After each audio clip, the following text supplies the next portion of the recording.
কি রাত দুপুরে মানুষটা আবার কোথায় গেল? হ্যাঁ, কোথায় গেল? আহ, না না, দাবা উঠোন কোথাও নেই, তাহলে গেল কোথায়?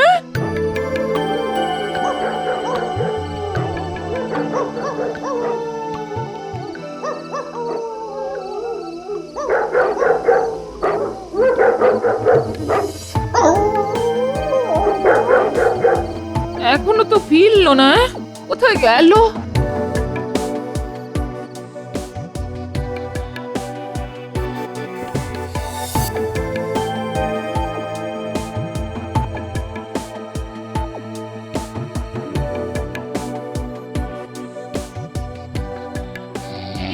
আবার কিরকম ম্যাডাম? ঘুমের মধ্যে চোখ বন্ধ করে রাস্তা থেকে ঘুরে এলো। যাক বাবা, রাতের বেলা এসব নিয়ে আর চেঁচামেচি করে লাভ নেই, যা হবার কাল সকালেই হবে। বাবা,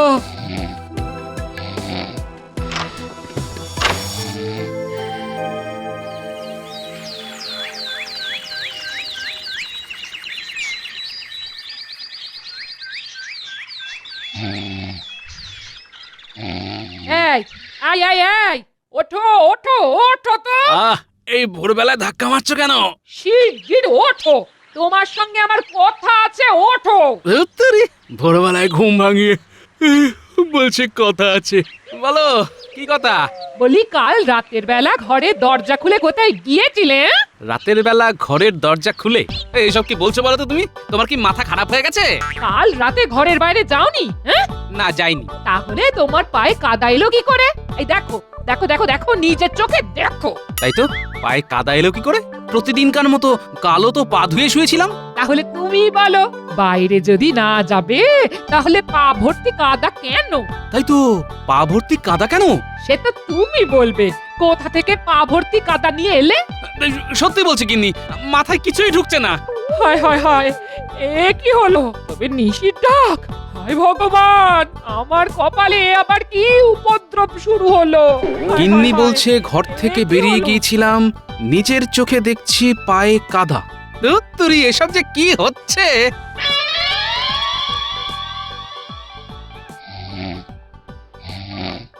কি হলো গোপাল? রাজসভায় বসে তুমি ঢুলছো কেন? শরীর খারাপ নাকি? গোপাল, হ্যাঁ হ্যাঁ হ্যাঁ হ্যাঁ, কিছু বলছেন মহারাজ? বলছি রাজসভার মধ্যে বসে বসে ঢুলছো কেন? শরীর খারাপ নাকি? না মানে গোপালের শরীর খারাপ নয় মহারাজ, আমার মনে হয় ওর এবার অবসর নেবার সময় হয়ে গেছে। আসলে মেঘে মেঘে বয়স তো কম হলো না। মেঘে মেঘে বয়স বাড়ে আর বাড়ে বেলা, গোপাল এবার ছুটি নেবে কাটিয়ে সব খেলা। এই, তোমরা সকলে চুপ করো তো। গোপাল, শরীর খারাপ থাকলে কদিন না হয় ছুটি নাও। তাই দিন মহারাজ, আসলে নানান চিন্তায় মাথার মধ্যে কেমন যেন সব জট পাকিয়ে যাচ্ছে মহারাজ। এমন হলে আমায় বলো গোপাল, আমি ওষুধ দেব। না না না না না, এক্ষুনি তার আর দরকার নেই। আমি তাহলে আজ আসি মহারাজ। এসো এসো এসো।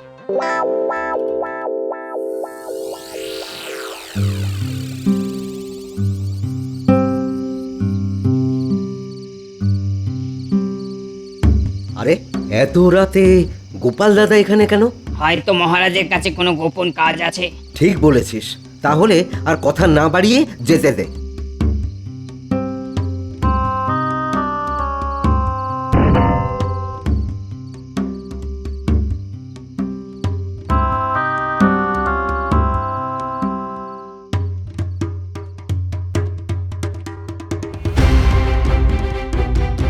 এ কি, মানুষটা যে আজকেও নেই! হায় হায় হায়, ভেবেছিলাম রাত থেকে ওকে পাহারা দেবো।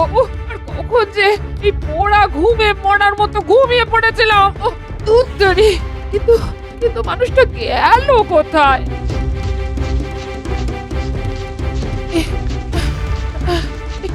এ কি যতদূর চোখ যাচ্ছে কোথাও তো দেখতে পাচ্ছি না। তাহলে কি একবার পুটিদের বাড়ি যাবো? এই বলি পুটির মা, ও পুটির মা, পুটির মা! এ কি দিদি, এত রাতে তুমি কোনো বিপদ আপদ হয়েছে নাকি? হ্যাঁ, খুব বিপদ ভাই, খুব বিপদ। বলি ভেতরে চলো, ভেতরে চলো, সব বলছি সব।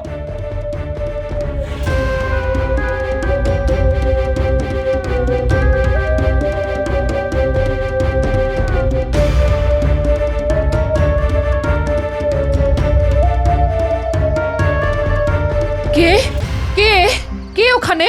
কে কে ওখানে? রক্ষী, রক্ষী! কে কে ওখানে? ধরেছি ধরেছি মহারাজ, ধরেছি। আরে এ তো গোপাল দাদা। গোপাল, এত রাতে তুমি আমার ঘরে কেন? কি হলো?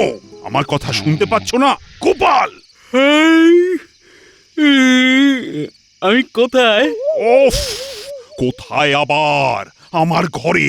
আপনার ঘরে? হ্যাঁ, আপনার ঘরে কেন? কে নিয়ে এলো? মনে হচ্ছে গোপাল এতক্ষণ ঘুমোচ্ছিল। আর ঘুমের মধ্যে হাঁটতে হাঁটতে এখানে চলে এসেছে।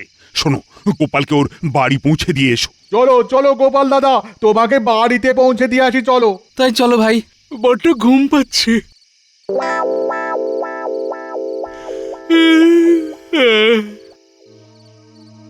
গোপালের এ কি হলো বলুন তো? হ্যাঁ, এটা এক ধরনের রোগ, ঘুমের মধ্যে হেঁটে বেড়ানো। তাহলে কি হবে? কি আর হবে, রাজবৈদ্যকে বলে খুব ভালো করে চিকিৎসা করাতে হবে, না হলে কিন্তু খুব বিপদ। বলি রাত দুপুরে কোথায় গেল বলো তো মানুষটা? এত দুশ্চিন্তা করো না তো, পুটির বাবা তো খুঁজতে গেছে। দেখো এক্ষুনি গোপাল দাদাকে নিয়ে ফিরে আসবে। কি গো, পেলে? না গো, সেই বুড়ো বটতলা অব্দি দেখে এলাম, কিন্তু পেলাম না। হায় হায় হায়, কোথায় গেল তাহলে? কাল তবু বাড়ি ফিরে এসেছিল, আজ তো ফিরেও এলো না। তাহলে কি নিশি ডেকে নিয়ে গেল? কেঁদো না গো দিদি, কেঁদো না। সকাল হলেই আমরা সকলে মিলে মহারাজের কাছে যাব। হায় হায় হায়, এ কি তোমরা কোথায় পেলে কে? ঘুমের মধ্যে হাঁটতে হাঁটতে গোপাল দাদা রাজবাড়িতে চলে গিয়ে সোজা মহারাজের ঘরের মধ্যে ঢুকে পড়েছিল। মা, এ কি সর্বনেশে কথা গো? হ্যাঁ গা, এ কি করছো তুমি? আমি কিছু জানি না, খুব ঘুম পাচ্ছে, আমি এখন ঘুমোবো। যাও দিদি, গোপাল দাদাকে নিয়ে গিয়ে শুইয়ে দাও। এত এত চিন্তা হচ্ছে না? অমন সুস্থ সবল হাসি খুশি মানুষটার কি যে হলো! এই জন্যই বলে মহারাজ, চিরকাল কাহারও সমান নাহি যায়। এই, তুমি চুপ করো তো মন্ত্রী। আমি মরছি গোপালের চিন্তায়, আর তুমি কি না কথার মধ্যে ফুট কাটছো। এই যে গোপালকে কেমন দেখেলে রাজবৈদ্য? তেমন ভয়ের কোনো কারণ নেই মহারাজ। কি বলছো কি রাজবৈদ্য? ভয়ের কারণ নেই? গোপাল তো ঘুমের মধ্যে হাঁটছে, কাল মহারাজের শোবার ঘরে অবধি ঢুকে পড়েছিল, এর পরেও বলছো ভয়ের কারণ নেই? না, নেই মহারাজ। কিছু কিছু মানুষের ওই ভেতরে মাঝে মধ্যে এই রকম উপসর্গ দেখা যায়, তবে চিকিৎসায় ভালোও হয়ে যায়। ও, গোপাল তাহলে ভালো হয়ে যাবে বলছো? অবশ্যই হবে মহারাজ। আমি ওষুধ দিয়ে এসেছি, কটা দিন যাক, একটু ওই বিশ্রাম নিক, তারপর দেখাই যাক না কি হয় না হয়। হ্যাঁ বাবা, ভালো হলেই ভালো হয়। গোপাল হাঁটছে ঘুমের মধ্যে, ভাবতে কেমন লাগে। গোপাল যদি সুস্থ না হয় তাহলে রাজসভার কি হবে? একেবারে ঠিক কথা বলেছ সভাকবি। গোপাল সুস্থ না হলে তো রাজসভার একেবারে 12টা বেজে যাবে। আপনি এত চিন্তা করবেন না মহারাজ, ব্যারামের কারণে গোপাল না এলো রাজসভা ঠিক চলে যাবে। আরে বাবা, আমি আছি কি করতে। হ্যাঁ, তুমি যে কি করতে আছো সেটা আমি যে এখনো বুঝে উঠতে পারিনি। কিছু বললেন মহারাজ? বলছি, আজ আমার মন মেজাজ খুব একটা ভালো নেই, তাই রাজসভা আজকের মতো শেষ। তোমরা এখন আসতে পারো। আরেকটা কথা, গোপালের এই ব্যামোর কথা আবার যেন রাজ্যবাসীর মধ্যে রটিয়ে বসো না। মহারাজ বারণ করলেন বটে, কিন্তু গোপালের এই ব্যারামের কথাটা কায়দা করে সারা রাজ্যে প্রচার করে দিতে হবে। আরে দোকানে তো বেশ ভিড়, তাহলে এটাই হবে উপযুক্ত জায়গা। কি মন্ত্রী মশাই, কিছু দেব নাকি? নেবার তো ইচ্ছে ছিল, কিন্তু মনটা আজ বড্ড খারাপ, তাই কিছু নিতে মন চাইছে না। কেন মন খারাপের আবার কি হলো? আর বলো না, গোপালকে তো বুতে পেয়েছে। সে তো ঘুমের মধ্যে হাঁটতে হাঁটতে ঘর থেকে বেরিয়ে যাচ্ছে। তার মানে? মানে অতি সাংঘাতিক। এই তো কাল রাতে রাজবাড়ির ফটক পেরিয়ে সোজা মহারাজের শোবার ঘরে ঢুকে পড়েছিল। তারপর তো ঘুমন্ত মহারাজের গলা অবধি টিপে দিতে গিয়েছিল। ওরে বাবা, হ্যাঁ এরপর তো ওই রাত বিরেতে ঘুমের মধ্যে ওই আশেপাশের বাড়িতে নানান অত্যাচার শুরু করে দেবে। হ্যাঁ, ভাবলেই তো ভয় হচ্ছে। গোপালের এই ব্যায়ামটা নিয়ে শুরু হবে আমার নতুন খেলা। হাহা, তাই তো বলছি মনটা বড্ড খারাপ। যাই গো যাই, যা শুনলে তা নিয়ে আবার পাঁচ কান করো না যেন। মনে রাখবে মহারাজ কিন্তু এসব কথা আলোচনা করতে মানা করে দিয়েছেন। আচ্ছা দাদু, ঘুমের মধ্যে যখন হাঁটো তখন কিচ্ছু বুঝতে পারো না? না না রে, কিচ্ছু বুঝতে পারি না। আরে বাবা, বুঝতে পারলে কি আর নরম বিছানা ছেড়ে মেঠো রাস্তায় ঘুরে বেড়াই? এই গুলটে, এসব কথা বলে দাদুকে আর ব্যতিব্যস্ত করিস না তো। দেখো দাদু, কদিনের মধ্যেই তুমি একেবারে ভালো হয়ে যাবে। বলছিস? হ্যাঁ বলছি, বৈদ্যমশাই ওষুধ দিয়েছেন। কদিন এই ওষুধ খেলেই তুমি আবার আগের মতো হয়ে যাবে। তখন আবার নাক ডাকিয়ে ঘুমোবে।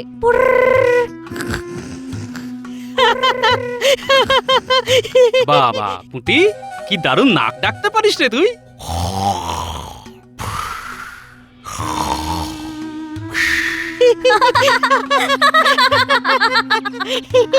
কিরে, সকলে মিলে দাদুকে নিয়ে হাসি মশকরা করলেই চলবে নাকি? রান্না হয়ে গেছে, এবার সকলে খেতে চলো। আজ আমরা এখানে খাবো? উমা, এ আবার কি কথা? তাহলে রান্না বান্না করলাম কার জন্য? এই চল চল চল, খাবি, চল চল চল চল। তাহলে আজ আমরা এখানেই থাকবো। হ্যাঁ, রাতের বেলা দাদুর কাছে শোবো। আমার কাছে শুবি মানে? শুয়ে শুয়ে তোমার কাছ থেকে গল্প শুনবো, আর তুমি ঘুমিয়ে পড়লে সবাই মিলে তোমায় পাহারা দেবো। দেখবো আজ রাতে তুমি কি করে ঘরের বাইরে যাও। তাহলে তো ভালোই হবে, খুব ভালো।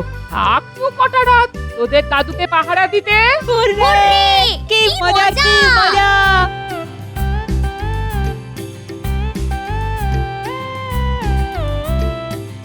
আহা আহা, কি আনন্দ, কি আনন্দ! তা এত আনন্দের কি হলো গো? আনন্দ হবে না? হ্যাঁ, ওদিকের খবর শুনেছো? কি খবর গো? গোপাল তো ঘুমের মধ্যে হাঁটতে চলতে শুরু করে দিয়েছে। সে কি গো, ঘুমের মধ্যে হাঁটছে? এ তো খুব বাজে রকমের ব্যায়াম। আহা আহা, গোপালের এই ব্যায়াম যদি আর না সারে তখন তো মহারাজ অসহায় হয়ে পড়বেন, আর সেই সুযোগে আখের গুছিয়ে নেব আমি। হ্যাঁ, বলে এখনই এত হেসো না, একদম হেসো না। হাসবো না মানে? বলি এখনই তো হাসার সময় গো। হ্যাঁ, তাহলে হাসো। তবে বলে রাখছি, গাছে কাঁঠাল দেখে গোফে তেল যারা মেখে বসে থাকে তাতে শেষ পরিণতি কিন্তু শেষ পরিণতি তাহলে কি হয়? হ্যাঁ, শেষ পরিণতি হয় কান্না। হ্যাঁ, এটা কে রে? হ্যাঁ, এটা বউ না বলতা? শুধু কামড়ায়, শুধু কামড়ায়। ধুর তোর। তবে আমিও ছাড়বার পাত্র নয়। এমন ফোন দিয়ে আঁটবো না, গোপালকে একেবারে কৃষ্ণনগর ছাড়া করে ছাড়বো। শুধু রাতটা আসতে দাও। ও দাদু, দাদু গো, আর একটা গল্প শোনাও না। ওরে বাবা, এই তো একটা গল্প শোনালাম, আবার গল্প? হ্যাঁ হ্যাঁ, আবার গল্প, আবার গল্প। আবার গল্প শুরু হলে তো রাত কাবার হয়ে যাবে। হ্যাঁ, এই লক্ষ্মী সোনারা আমার, এখন ঘুমিয়ে পড় দেখি। কাল সকালে না হয় আবার একটা মজার গল্প শোনাবে তোদের দাদু। সত্যি তো? সত্যি সত্যি সত্যি, তিন সত্যি। হ্যাঁ, চল তাহলে ঘুমিয়ে পড়ি। দাঁড়া, আসল কাজটা সেরে নি। কি কাজ দাদু? এই দেখ, দড়িটার এক প্রান্ত আমি নিজের ডান পায়ের সাথে বেঁধে নিলাম, আর অন্য প্রান্ত বেঁধে দিলাম তোর ডান পায়ের সাথে। এটা করে কি হবে দাদু? বুঝতে পারলি না? যদি তোরা সকলে ঘুমিয়ে পড়িস, আর আমি যদি গত কদিনের মতো ঘরের দরজা খুলে বাইরে বেরিয়ে যেতে চাই। বুঝতে পেরেছি। অমনি তোমার পায়ে বাঁধা দড়ির টান পড়বে আমার পায়ে, আর আমি অমনি খপাত করে চেপে ধরবি আমায়। কিরে, বুদ্ধিটা কেমন? এই না হলে গোপাল দাদু, আয় তাহলে সকলে মিলে নিদ্রা দেবীর আরাধনা করি। বালতির এই ময়লাগুলো আজ রাতে আশেপাশের বাড়িগুলোর দোরগোড়ায় ঢেলে দেব। হ্যাঁ, কাল সকালে তাহলে একেবারে হইচই পড়ে যাবে। সকলে ভাববে ঘুমের মধ্যে গোপালই এসব করেছে। তারপর ওদের উস্কে দেওয়ার জন্য তো আমি আছি। হ্যাঁ, যা জমবে না ব্যাপারটা।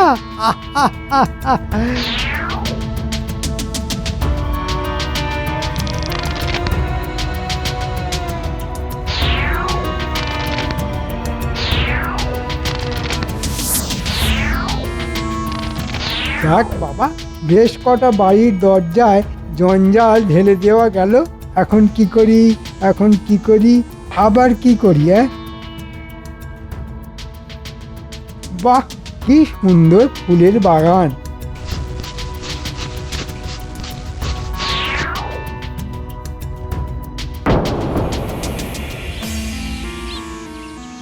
এত লোক এখানে জড়ো হয়েছে কেন? ব্যাপারটা জানতে হচ্ছে।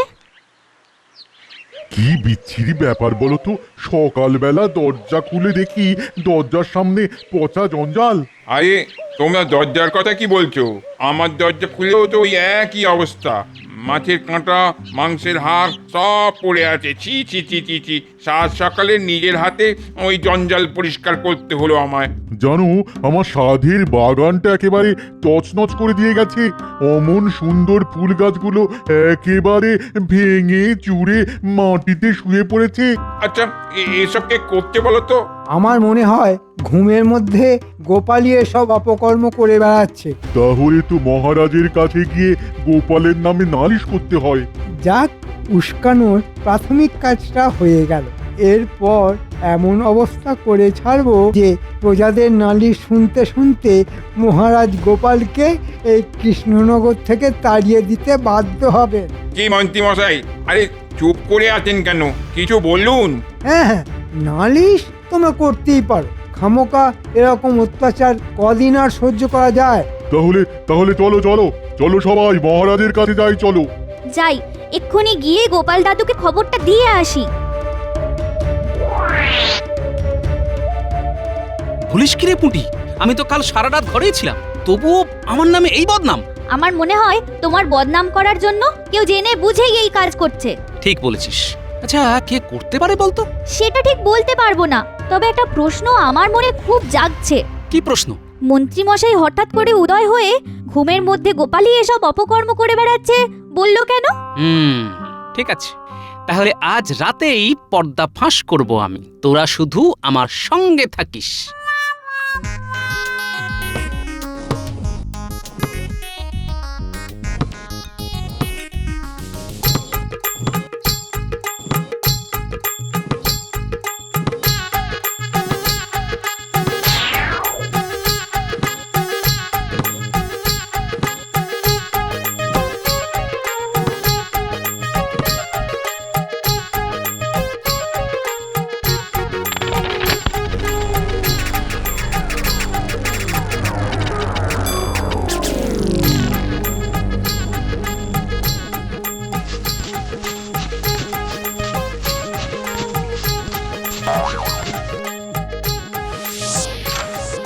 সকালে লোকেদের কাছ থেকে নালিশ শুনে মহারাজ খুব বিরক্ত হয়েছেন। আজ রাতেও এই কাণ্ড ঘটলে মহারাজ খুব রেগে গিয়ে গোপালকে কৃষ্ণনগর থেকে ঠিক তাড়িয়ে দেবেন। আর গোপাল বিদে হলে মহারাজের মাথার উপর লাঠি ঘোরাবো আমি। হ্যাঁ,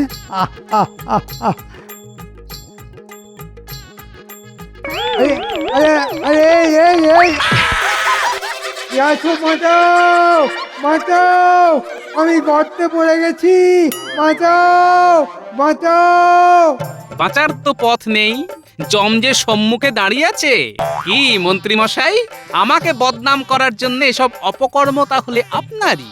স্বীকার করছি, সব অপকর্ম আমার, কিন্তু আমাকে এখন এই গর্ত থেকে তোলো ভাই। ওরে বাবা রে, পায়ে যে খুব লেগেছে। ওরে বাবা রে, এত তাড়াতাড়ি আপনাকে ছেড়ে দেব? কিরে, তোরা কি বলিস? মোটেই না, কাল ভোর হতেই সকলকে ডেকে এনে দেখাবো। হ্যাঁ নয় হ্যাঁ। দেখো দেখো দেখো, সকলকে ধোঁকা দেবার জন্য আবার আবার গোপাল দাদার মতো সাজা হয়েছে। হ্যাঁ, কিন্তু বেটা চামচিকেটা জানে না এরকম শুটকো চেহারা নিয়ে গোপাল ভাঁড় হওয়া যায় না। মার মার মার মার বেটাকে মার, ঢিল মার ঢিল মার। ওরে বাবা রে, ওরে আর মারিস নি রে বাবা, আর মারলে আমি যে অক্কা হয়ে যাব। মহারাজ, ও মহারাজ, কোথায় আপনি? আপনি এসে আমার বাঁচান মহারাজ, বাঁচান। তোমাকে বাঁচাতে আমার বই গেছে।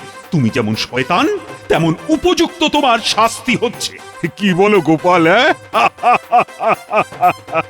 হ্যাঁ, বলতে